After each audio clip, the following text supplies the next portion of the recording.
पैसे मिळाले बाबा.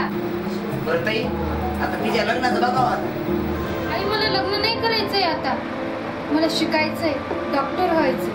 हे बघ संगीता, तुला जर माझं ऐकायचं नसेल ना, माझ्या जीवाचं काहीतरी बरं वाईट करून घेईन बघ. लग्न झाल्यावर पोरींना चुलात मुलंच बघावं लागतं. बरं रोहन, तुला पोरगी पसंत आहे ना? पण काय करणार, आई वडिलांनी शिकूच दिलं नाही, लग्न करून दिलं आणि संसाराच्या प्रपंचात पाडलं. तू काय करत आहेस? तू पण तीच चूक करत आहेस ना. जी तुझ्या आई वडिलांना चूक केली, तू पण तीच चूक करायलीस ना. तुझ्या मुलीला तू शिकव देण्यास जे तुझ्या आई वडिलांनी केलं, तू आज तीच चूक करायली आहे. असं का?